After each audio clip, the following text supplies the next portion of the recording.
देखिए सवाल नंबर 31। एक परीक्षा भवन 120 परीक्षार्थियों के लिए बनाया गया है। प्रत्येक परीक्षार्थी को 5 वर्ग मीटर भूमि तथा 30 घन मीटर स्थान दिया जाता है। यदि परीक्षा भवन की लंबाई और चौड़ाई 3:2 के अनुपात में हो तो उसकी लंबाई, चौड़ाई और ऊंचाई निकालिए। ठीक है। देखिए एक परीक्षा भवन है, उसमें 120 विद्यार्थियों को बैठने के लिए बनाया गया है और एक विद्यार्थी 5 वर्ग मीटर को ज़मीन लेता है और 30 घन मीटर स्थान उसको दिया जाता है। ठीक है। और परीक्षा भवन की लंबाई चौड़ाई का ये अनुपात दिया हुआ है, तो कहता है कि परीक्षा भवन की लंबाई, चौड़ाई और ऊंचाई निकालिए। ठीक है। यहाँ देखिए, यहाँ पे हमने क्या किया है कि एक परीक्षा भवन बनाया है। ठीक है। ये देखिए, ये परीक्षा भवन है और यहाँ पे परीक्षा भवन की लंबाई और चौड़ाई दिया हुआ है 3:2। देखिए परीक्षा भवन की ये लंबाई है, तो हम मान लेते हैं कि परीक्षा भवन की जो लंबाई है वो 3x मीटर है, क्योंकि यहाँ पे अनुपात में दिया हुआ है, निश्चित राशि नहीं है, इसलिए यहाँ पे एक अचर राशि हमने x लिखा है। ठीक है। तो ये लंबाई है और चौड़ाई 2 के अनुपात में है, यानी कि चौड़ाई है 2x मीटर। क्या है? तो परीक्षा भवन है। परीक्षा भवन की लंबाई और चौड़ाई आपको अनुपात में दिया हुआ है। और देखिए कहता है कि परीक्षा भवन में 120 परीक्षार्थियों के लिए बनाया गया है, यानी कि इस हॉल में, परीक्षा भवन में टोटल 120 विद्यार्थी बैठ सकता है, इससे ज़्यादा नहीं बैठ सकता है।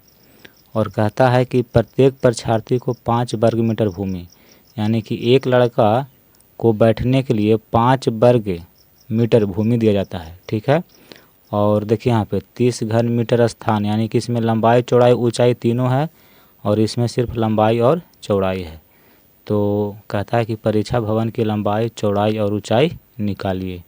तो सबसे पहले क्या करेंगे कि ये जो ऊंचाई है परीक्षा भवन की, इसको मान लेंगे कि परीक्षा भवन की ऊंचाई है जो y मीटर है। ठीक है। तो आइए इस प्रश्न को कैसे बनाना है इसको सॉल्व करते हैं।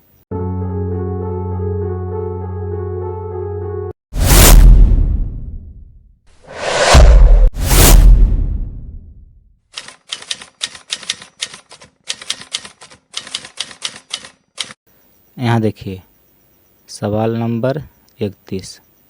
सबसे पहले क्या करेंगे, मान लेंगे यहाँ पे कि माना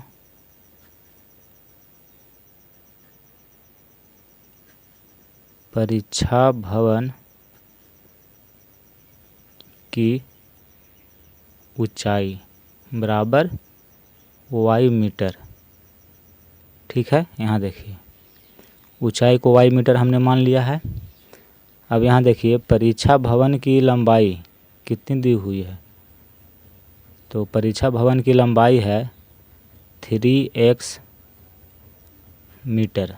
देखिए 3x मीटर है और चौड़ाई 2x मीटर। तो जो दिया हुआ है उसको यहाँ पे हमने लिख लिया है। अब यहाँ देखिए, यहाँ लिखिएगा कि चूँकि परीक्षा भवन में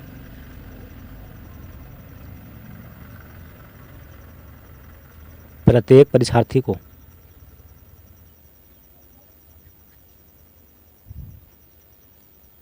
5 वर्ग मीटर स्थान दिया जाता है। ठीक है। यहाँ देखिए मान लीजिए कि ये परीक्षा भवन है, परीक्षा भवन का ये फर्श है, तो यहाँ पे एक लड़का को बैठने के लिए 5 वर्ग मीटर ज़मीन दिया जाता है। ठीक है। दूसरा लड़का को बैठने के लिए भी 5 वर्ग मीटर, तीसरा को भी 5 वर्ग मीटर, यानी कि प्रत्येक को 5 वर्ग मीटर ज़मीन दिया जाता है। तो देखिए परीक्षा भवन का जो ये फर्श है, इस फर्श का हम क्षेत्रफल निकाल लेते हैं। कैसे निकलेगा से देखिए यहाँ लिखेंगे परीक्षा भवन का क्षेत्रफल। ये जो परीक्षा भवन का क्षेत्रफल कितना है, यानी कि ये जो आप फर्श सब देख रहे हैं, इसका कुल क्षेत्रफल कितना है। तो देखिए एक परीक्षार्थी को 5 वर्ग मीटर दिया जाता है बैठने के लिए और टोटल कितना परीक्षार्थी है, तो 120। तो टोटल 120 है और प्रत्येक को 5 वर्ग मीटर ज़मीन दिया जाता है। तो जब इसमें गुना करेंगे तो ये परीक्षा भवन का जो ये फर्श है इसका क्षेत्रफल निकल जाएगा, ठीक है, कि इसका कितना क्षेत्रफल है। तो यहाँ देखिए परीक्षा भवन का क्षेत्रफल क्या होगा, तो लंबाई गुना चौड़ाई, ठीक है। तो यहाँ लिखेंगे कि परीक्षा भवन का क्षेत्रफल यानी कि लंबाई गुना चौड़ाई। देखिए 12×5 = 60 और 1 जीरो है तो 1 जीरो, यानी कि परीक्षा भवन का क्षेत्रफल आपको दिया हुआ है 600 वर्ग मीटर। अब यहाँ देखिए लंबाई है 3x और चौड़ाई है 2x, इतना बराबर है 600। जब इसमें गुना करेंगे तो ये होगा 6x² बराबर 600। देखिए 6 से 1 कट जाएगा 100 बार में, x² बराबर 100 है तो x बराबर कितना होगा, तो 100 का वर्गमूल। जब स्क्वायर हटता है तो इधर आके वर्गमूल होता है। देखिए 100 का वर्गमूल होता है 10, तो x का मान निकल गया 10, ठीक है। तो परीक्षा भवन की लंबाई और चौड़ाई कितनी है ये हम निकाल लेते हैं। यहाँ देखिए परीक्षा भवन की लंबाई बराबर कितना है 3x है। देखिए 3 गुना x का मान 10 लाए हैं यानी कि 30 मीटर, ठीक है। परीक्षा भवन की चौड़ाई निकालिए, तो चौड़ाई है 2x यानी कि 2 और गुना 10, 10 दूनी का 20 मीटर। तो ये जो परीक्षा भवन की लंबाई है वो पता चल गया है कि 30 मीटर है और चौड़ाई कितनी है, तो 20 मीटर है। तो लंबाई और चौड़ाई तो हमने निकाल लिया, अब सिर्फ क्या निकालना है, ऊंचाई निकालना है। तो देखिए इस परीक्षा भवन का हम आयतन निकालते हैं। तो आयतन में क्या होगा, लंबाई गुना चौड़ाई गुना ऊंचाई। देखिए कैसे इसका हम निकालते हैं y का मान। देखिए यहाँ पे लिखेंगे कि चूँकि परीक्षा भवन में प्रत्येक परीक्षार्थी को, यहाँ देखिए 30 घन मीटर स्थान दिया जाता है, ठीक है। प्रत्येक परीक्षार्थी को 30 घन मीटर स्थान दिया जाता है। इसलिए परीक्षा भवन का आयतन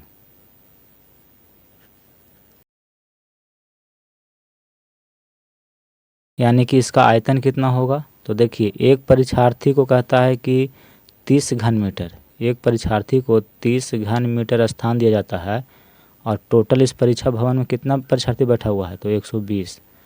तो 120 से इसको गुना कर देंगे तो 12 तिया 36, यहाँ पर डबल जीरो, इतना घन मीटर इस परीक्षा भवन का आयतन है, ठीक है। देखिए टोटल 120 परीक्षार्थी है और एक परीक्षार्थी को 30 घन मीटर स्थान दिया गया है, तो टोटल से गुना कर देंगे तो उतना आयतन हो जाएगा इस भवन का। तो इस भवन का आयतन है 3600 घन मीटर और 120 तो लड़का बैठा हुआ है टोटल, और इसका क्षेत्रफल कितना था, तो क्षेत्रफल देखिए 600 वर्ग मीटर, 600 वर्ग मीटर, यानी कि इस परीक्षा भवन का क्षेत्रफल है 600 वर्ग मीटर और आयतन है 3600 घन मीटर।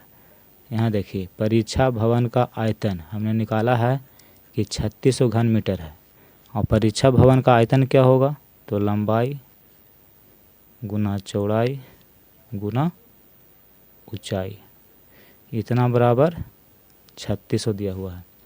लंबाई परीक्षा भवन का देखिए यहाँ पे लंबाई 30 मीटर, चौड़ाई है 20 मीटर और ऊंचाई हमें निकालना है, तो ऊंचाई को हमने y माना है, तो यहाँ लिखेंगे y बराबर 3600। तो y बराबर 3600 और देखिए 20 और 30 इधर गुना में है तो इधर आकर बटा में हो जाएगा, 1 जीरो से 1 जीरो, 1 जीरो से 1 जीरो, 2 से 36 को काटेगा तो 18 बार में, 3 से 18 कटेगा 6 बार में, यानी कि y का मान आ गया 6। y को क्या माने हैं, तो y को भवन की ऊंचाई माने हैं, ठीक है। तो लंबाई चौड़ाई और ऊंचाई तीनों निकल गया, तो यहाँ पे लिखेंगे